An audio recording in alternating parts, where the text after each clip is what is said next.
get to the point that he could see now. Okay?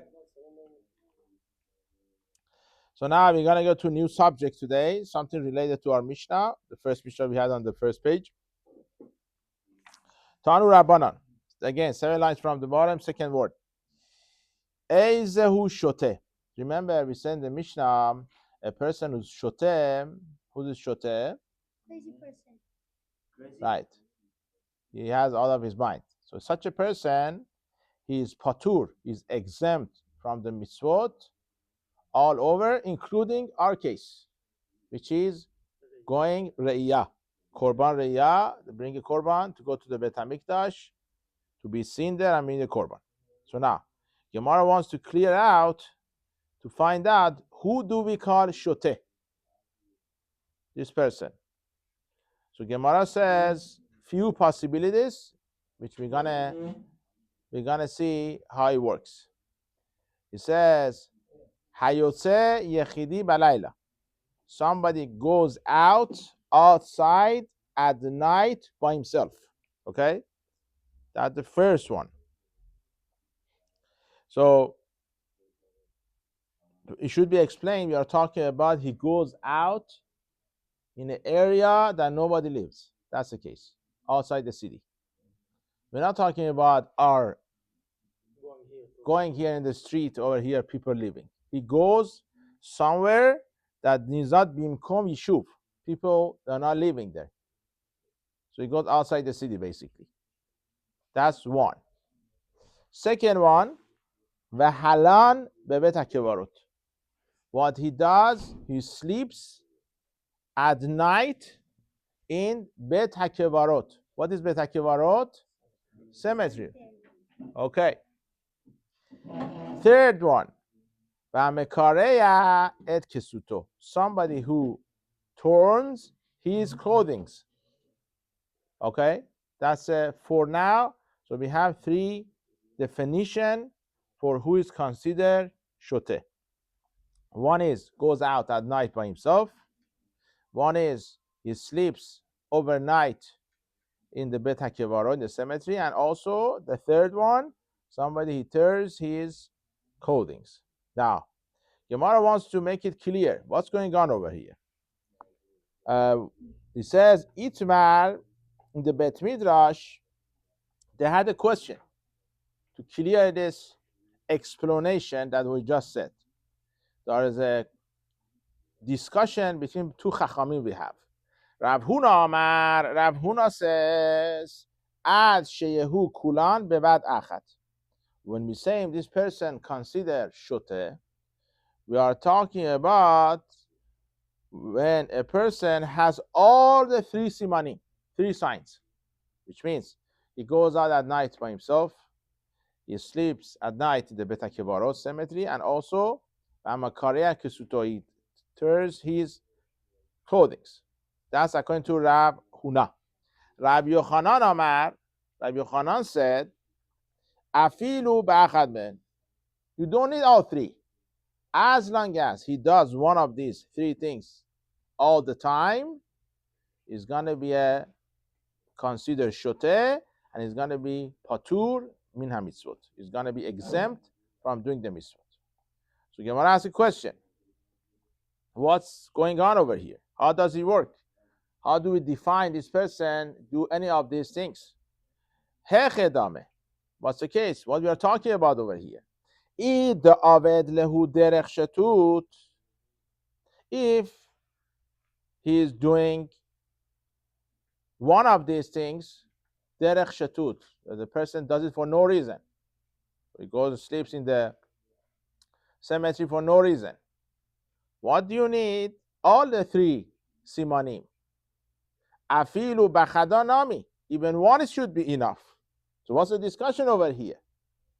But he has a reason for what he's doing. Afilu kulonamilo. If even he does all of them, shouldn't be considered shote. So what's going on? What's the machloket between Rav Huna and Rabbi Yochanan? So we are trying to figure out the machloket between Rav Huna and Rabbi Yochanan. Rav Huna says you need all of them. Rabbi Yochanan says you need even one of them, he has one of the simanim signs he has, isn't considered shote. Gemara has a question. What's going on over here? What we are talking about over here? If he's doing it derech shetut, like a shote, for no reason he's doing it, why do you need three? Even one should be a problem. He considers shote. If he is doing all of them, but he has a reason for what he's doing, he shouldn't be even shote. So what's the machloket between Rav Huna and Rabbi Yochanan? So Gemara answers back, Le'olam, you know what's the case? The ka'abi dehu derech shetut. He really did it in a way that shote does, which means he did one of these simanim or all of them without having a good reason. והלן בבית הקברות אמור כדי שתשרה עליו רוח טומאה הוא דכאבת. Why he does it? His reason of sleeping overnight in Bet HaKevarot, when you ask him why you are doing this, he would tell you, I want to have ruach tum'ah. What is ruach tum'ah?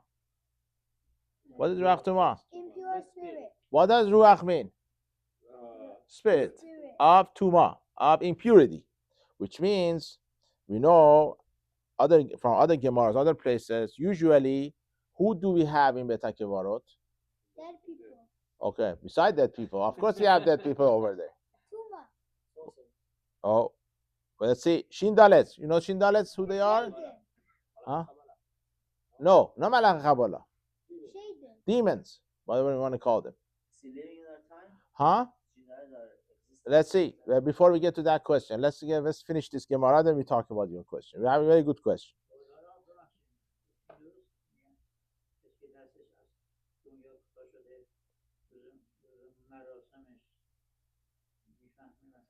I don't know. We are not talking about, I don't know, نمیدونم.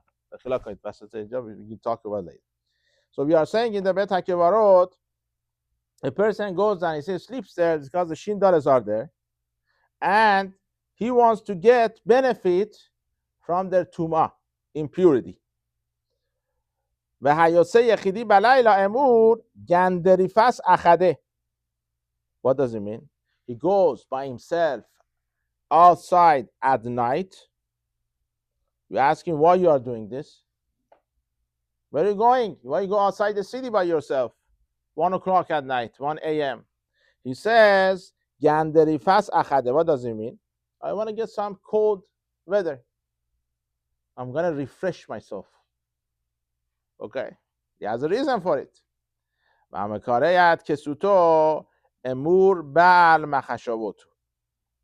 What we are saying over here, he's torn his clothing, he would make it into the pieces.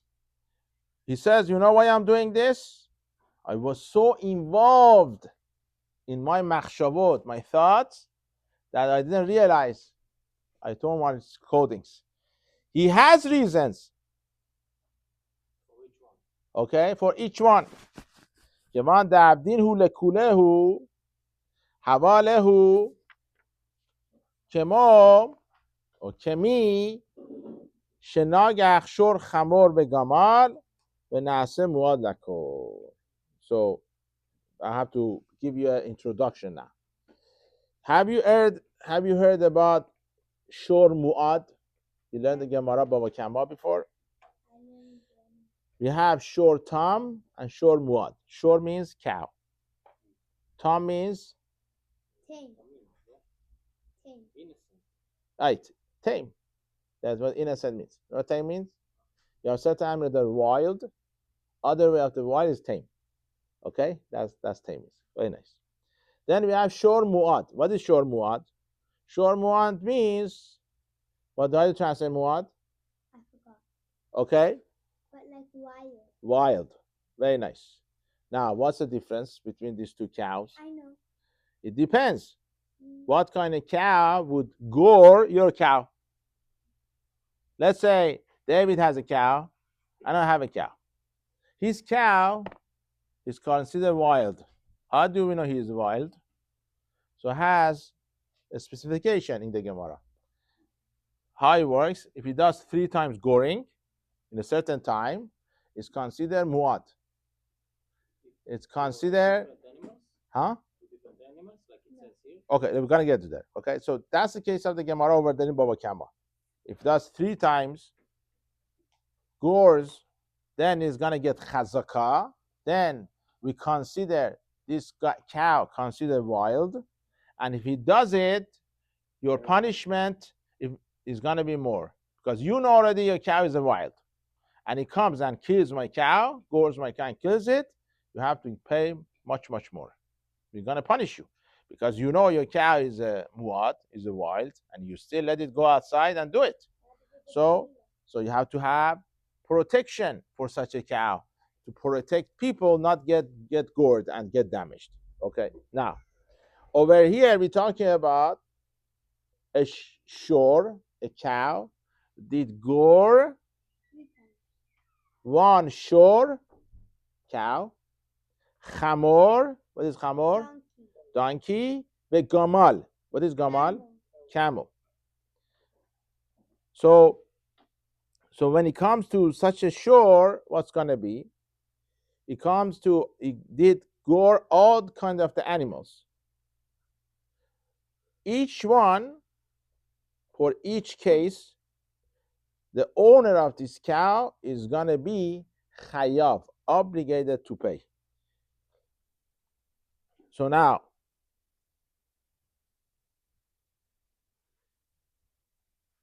the question is how to learn this Gemara. The Gemara is talking about this cow did gore each of these animals 3 times, or it did once the shiur, the cow, once the chamor, the donkey, and once the camel. What's the case over here? What we are talking about here? For sure, the Gemara means he considered muad to all the animals. Okay? But what's going on over here? He doesn't need to do it 3 times to each animal. It's enough that he did it once. He did it once is enough? That's what he's saying? That's what it means over here? So let's go with your understanding. Your understanding is over here. We are talking about the shiur, a cow. Did gore 1 time a cow, 1 time a donkey, and 1 time a camel. Now, basically dangerous to all the animals. So it considered muad, wild, to all kind of these animals. But if he does 3 times only to one kind of the animal, it doesn't consider wild muad to all the animals. Okay? So now, what this has to do with us? So now over here, according to the opinion we mentioned before, once he does all these 3 of the simanim of the shetut, when he does all of them, we say he did all of them because he was shote. So now, what's the answer for our question? We said before, once he does all of them, then we're going to consider him a shote. According to I think the opinion we had, if you remember the machloket Rav Huna and the Rabbi Yochanan, Rav Huna held you need him to do all of them.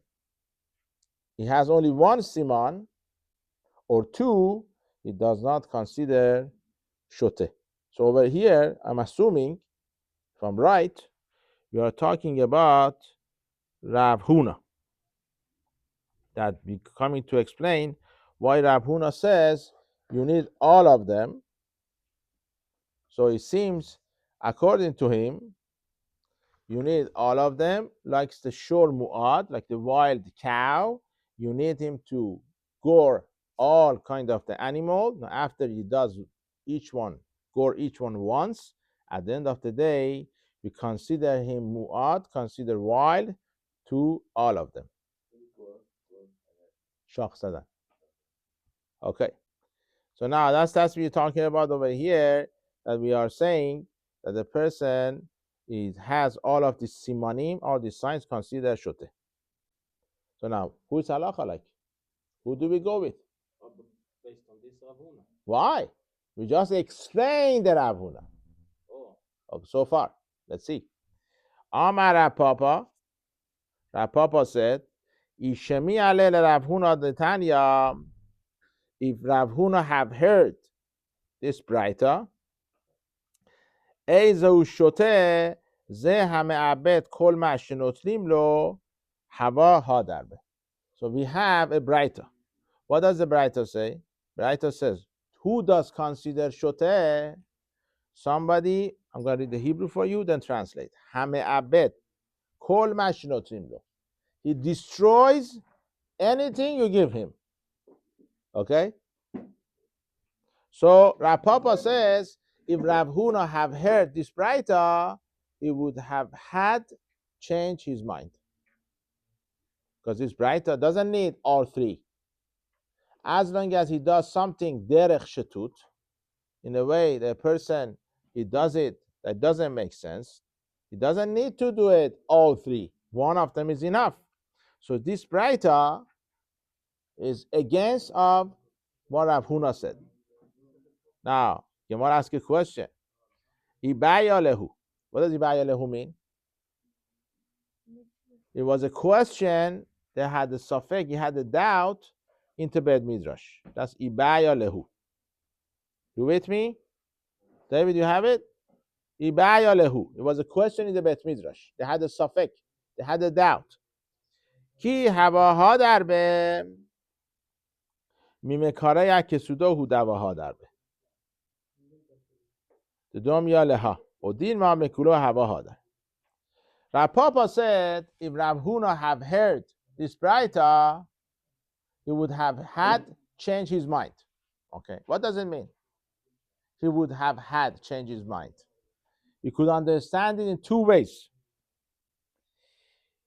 You could understand it from all of them, he would change his mind. That you only need one of the simanim. You don't need all of them. Or maybe, let me ask you a question. Just think about it for a second. This is something you have to think about. Rav Papa bring a raya, a proof from the brighter, the Rav Huna has seen this brighter, he would have changed his mind. What's the bright? What does brighter say? Right. That's the brighter. The brighter says, who is shote? Somebody who give him anything and he would destroy it. That's shote. Now, what did Rav Huna said before?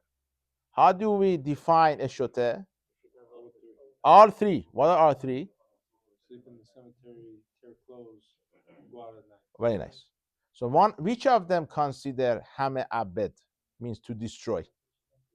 Clothes. Just to consider the clothes. So maybe if he has seen this brighter, only he was choser from that case. Doesn't matter hame anything would consider for him is it would become shote. Or no, he would say no, I'm going to be choser, I'm going to go back from everything. In other words, because he said all of them need to be together. Right. If they're not together, then no. So maybe he would have said, because of this brighter, if we have only one sign of the clothes, is going to be enough. Or no, maybe if you have seen this brighter, he would have said from do that huh? more than 3 times, because everything you give to him, it sounds like the case of the shore who. No. Let me go one more time. What's the brother's brighter say? The brighter says, who is shote? The brighter says, Rav Papa says, if a person destroys whatever you give him, consider shote. What did Rav Huna said before? Rav Huna said you need all three. Okay, now let's say Rav Huna is here. We tell him, listen, the brighter says like this. What are you saying? The brighter says only if a person would destroy whatever you give him, consider shote. Rav Papa says, if he had seen this brighter, he would have changed his mind. What does it mean, he had changed his mind? In one hand, you could understand that who could say after seeing this Braita, you're right. If you see him tearing his clothes, consider shoteh. That's by itself is enough. That's only one we say by itself is enough. For other ones, no. Or If you only sleep in the cemetery, it's not enough. Or if you go by yourself in the middle of the night, it's not enough. This is one way of understanding. The second way of understanding would be maybe he is choser from everything, which means he says each of these things consider shoteh, which means like Rabbi Yochanan. So it's the two ways. That was the ibaya lehu. That was the safek. That was the question of the Talmidei Chachamim. Right. That was the question. So Gemara says, teku. What does teku mean? We don't know it. Okay. What does teku mean? Teku means anytime we don't have the answer for our question, we say teku. Stay is going to be safek. We don't have the answer for our safek, for our question. What does teku means? Do you know the word? How you say it? Okay. Okay. Huh? No. There's a Rashi Tevot of teku. So that's what it means. Tishvi yavo. What is it? Okay, one more time. Say it slowly so we can understand. Okay, what does it mean? Who's Tishvi? Eliyahu. So how do we mean Tishvi as Eliyahu? That's we do Eliyahu and Moshe Shabbat. He says Tishvi over there. That's how you know. The Tishvi gonna come and he's gonna answer all the questions, which means we don't have the answer for our question. Okay, so that's gonna be over here. That's a new thing you learn. This is gonna be very common in the Gemara, huh? Very nice. Now you have to go do the Rishonim and Shulchan Aruch to see what they do in this situation. Okay. Now what we're gonna do is a very good question. That's goes into part that you have to see what the Chachamim gonna say in this situation. Halacha, I tell you, the Rosh and the Rambam, they say like Rabbi Yochanan, that one of them is considered shoteh. That only he does it all the time. Yeah. more than 3 times. Not 3 times. Regularly, that's something used to. All the time he does it. If he slept in the cemetery All the time. once, It's not enough. It's not shoteh enough. Yeah. But if he does it every night, it's considered shoteh. Okay? Now, Rambam explains, I should mention this. Rambam explains that what we say in the Gemara, it doesn't mean only these 3 signs, simanim. Anything would show that you are basically doing something doesn't make sense. It was shoteh. A crazy person would do it, consider you shoteh. These are only examples, according to Rambam. So according to Rambam, not necessarily. So somebody might be shoteh, but he doesn't have any of the simanim. There are certain things that doesn't make sense. Okay? As you see these days. Let's say somebody talking to himself. Screams, I'm not talking about going his Gemara and the Chazara, I'm not talking about that. They say once you're in yeshiva, you could do whatever you want. You could talk to yourself. When you come out, if you do it, then people, they think you're crazy. So people are not used to it. Okay, anyway, let's go first. So what we learned today, the part of the Mishnah, who does consider shoteh? We're going to go to the second part, which is going to be very nogia these days. We're going to talk about another case, or 2 cases, tumtum and eroginos. We say in the Mishnah, tumtum, that somebody is his masculine part, or the part he shows is a man or woman, is covered. Tumtum is the part he shows is a man or a woman is covered. And eroginos is somebody has both of them. Okay? He has sign. You cannot see. You cannot see. If you see him in the shower, you cannot tell he's a boy or another boy. Okay? Doesn't have anything that shows he's a female or a male. Okay? I don't know. Let's see. Tanu Rabbanan. Okay? He says, we learn in the Braita. Gemara gonna see, now we're gonna teach us how do we know these two people are exempt from going to the Beit HaMikdash. We learned in the Mishnah or Braita, the Torah says, Shalosh pa'amim bashana yerai kol zechurech. 3 times a year, kol zechurecha, any masculine person should be seen in the front of Hashem. The pasuk says, zechurecha, zachur. Zachur means, what does zachur mean? No, that's zachur. Zachur. Okay, that's very important. When it's a parashat zachur, if you say zachur, male, okay? Pasuk says the male people. Lehotzi, coming to exclude, et hanashim. Who? The woman. Lehotzi, to exclude. Not only, I'm sorry, it says zachur to exclude the nashim. Then the pasuk says, what does the pasuk says? If you have, remember, zechurecha, we have an extra chaf. What does the chaf coming to teach you? Lehotzi, coming to exclude not only the woman, tumtum androgynos. Okay? Very nice. So again, we learn from zachur to exclude woman.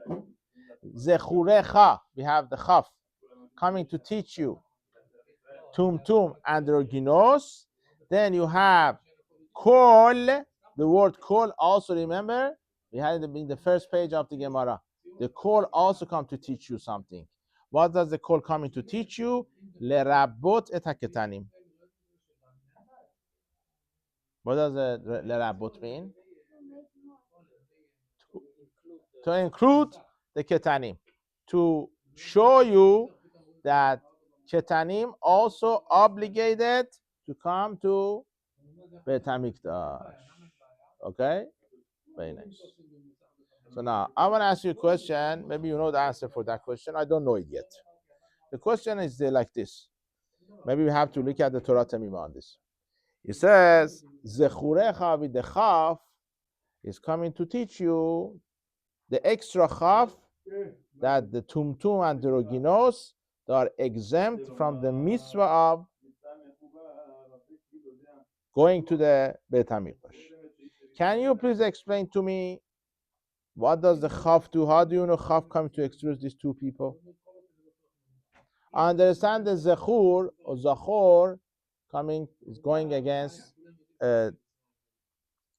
coming to exclude the woman. But how do you know? How does Gemara know the chaf coming to exclude the tumtum and the roginos? Do you have any answer for it or not? Abi, do you not have any answer for my question?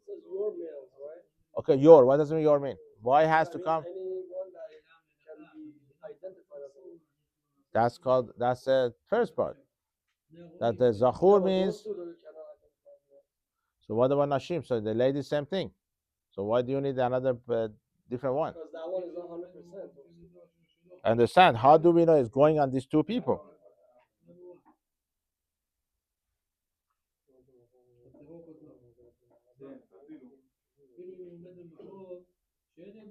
I don't know. So we have to look it up. I'm not gonna take your time. We're gonna go further. The next part. Yeah.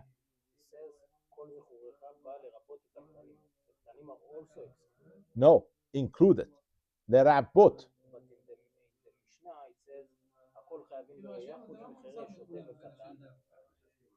Okay. Which katan? What age? Okay, that's the question. Okay, what does it mean? Let's go back to the Braita in the beginning, the Mishnah in the beginning of the Gemara Chagiga. So we said the first Mishnah in the first page. Let's look at over there. It says that Katan, Tumtum, and Droginos are all exempt. So now, what does it mean?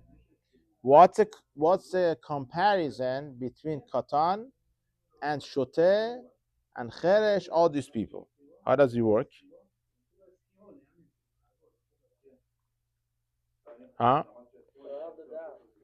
They don't have that. Very nice. They don't have the understanding. That's why they're going to be exempt. Right. Right.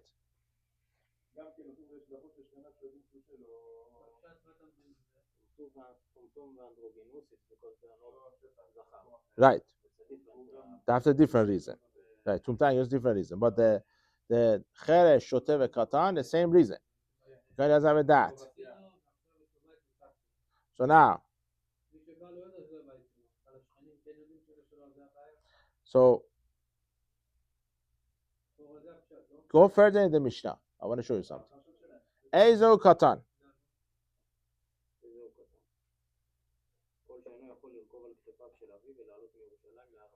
So what's very small. That's what we're talking about. That's going to be exempt. This katan that they're talking here is older than this. Right.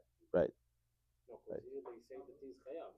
No, over here by us, we're saying is obligated the katan. In the Mishnah says the katan is exempt. So which one? What's the difference? What's the difference between the katan we have here and the katan we have in the Mishnah? So the other one was that you would stand on the back of. So right. So right. Right. So the katan we're saying is exempt. What age can sit? 2 years old can sit on your shoulder already, no? I think he can't balance it. I think he should be balanced. No? 3 years old he can already sit. Yeah. Now the question is. No, 3 years old. The question is. So what is it? So, But let's say from 3 years old to 6 years old, he still counts as katan. But he's obligated.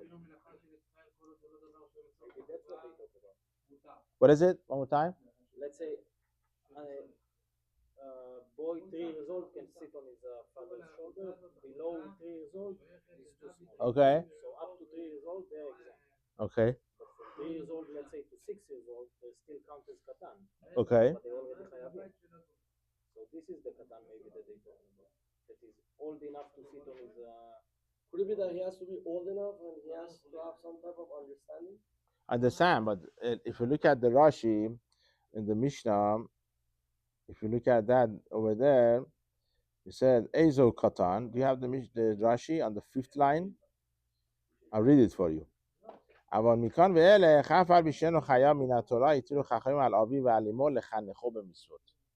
I understood the Mishnah after the age that he could sit down on the shoulder of his father or he could walk, whatever according to the Machlok Bet Shem Bet Hillel, that's only midirabanan. Chachamim made it to teach your child just like any other mitzvah you have to teach him, you have to take him. But from us, from here it seems Chayav min Torah. That's what it is, no? That's what we're saying over here. The pasuk saying it. So what's going on over here? What we are saying over here, I don't understand what's going on over here. Is he Chayav min Torah, this katan, or it is only midirabanan? But it seems from us, but over here, he considered that he is Chayav min Torah. So why did I have this argument in the beginning? Right. Very good. That's a good question. If you say min Torah is Chayav, so why we have the argument in the Mishnah? That over there.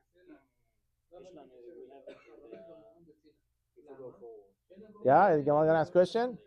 Okay, so we're gonna wait. We're gonna keep it Be'ezrat Hashem. So we're gonna explain that today. Be'ezrat Hashem, tomorrow we're gonna get you. Let's do one more piece for today. Let's see if we have time. We have 6 minutes. Amar Mar, we learned the Braita now. We brought the Braita. We're gonna explain the Braita now. Amar Mar, we learned the Braita. Zachur leosit hanashim.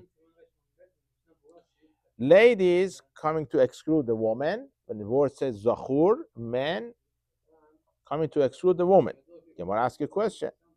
Ha, lama likera. Why do you need the kira? Why do you need the pasuk for this? Why do you learn from the pasuk that zachur means men, when woman gonna be excluded? Mikedi misva ase shazem man geramahu. خب مثل shazem man gerama nashim peturot. We know a fact. What's the fact we know? The fact is like this, that if a mitzvah is related to time, shehazeman gerama, women are exempt. So I don't need to learn it from the zachur. She's going to be exempt because has a time to go there. Okay, just like ladies, women are exempt from sukkah, they are exempt from shofar, they're exempt from lulav and etrog. Over here, she has to be exempt. You don't need the pasuk. Isterich. No, we need it. We need a pasuk zachur to teach you. Why? Salga data chamina. I would have thought nelaf re'iyah mehakel. Maybe do gezerah shava. What is gezerah shava again? You have two words in two different places, two different subjects. You have the same words. You could apply from one subject to another subject. Sorry. How? Case of the Hakel. Remember Hakel? They used to go to Yerushalayim the year after Shemitah to listen to the king. Over there, Pasuk says, women they have to go. Okay? Over there, we had a Gezerah Shava. We have word Re'iyah by us in the Chagiga, by the going for Sharosh Regalim, and also have the word of the Re'iyah by Hakel. I would have thought, just like the women over there, they are obligated, they have to go to listen to the king, reading the Sefer Devarim. Over here also, she has to go to show her face, Korban Reya and everything for Shalosh Regalim. Ma'ale halan nashim chayavot, abkan nashim chayavot, kamash malan. We have the extra word, zachur, to teach you. No, don't think that way. Ladies, women are exempt from going to Korban Reya after Shalosh Regalim. Very nice. So now, Gemara asks a question. Amar Mar, we have another case. We said in the Braita, Zechurcha, we have an extra chaf. Lehosi tumtum androginos. It's coming to exclude the tumtum androginos. Bishnama androginos isterich. Understand? Androginos, we need him to be excluded because he has sign of the being a man and the sign to be a woman. Salkadata chaminan hoil veitla sad zachrut. I would have thought if I didn't pasuk lechayev. So pasuk coming to tell you, even though he has some sign of a man, he's gonna be excluded. That's why I need the zachur. I'm sorry, zechurecha. Ha qamash mala. The beria bifna asmaut. Torah coming to teach me, no. Once you have two signs, man and woman, consider a different beria. What does beria mean? A species, creature, whatever. Okay, very nice. Ela tumtum. What about tumtum? Tumtum doesn't have any sign. So what's going on over here? What do you need a pasuk to teach you he's exempt?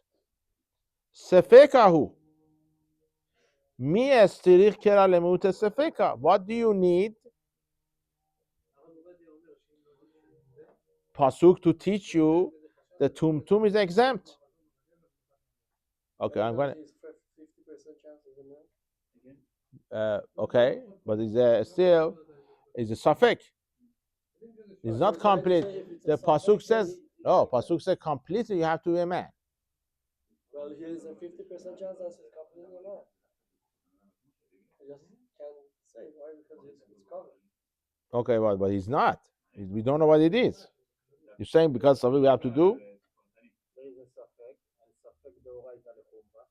So if we wouldn't tell you that he's exempt, because of the suffix deoraita, you would say he's chayav. Okay, so this is a very discussion. You have they ask you questions. Maybe tomorrow we get to it. Ask your questions. Safek Doraita Lechumra. Amar Abaye says no. We need the pasuk to teach you for Tumtum also. Why?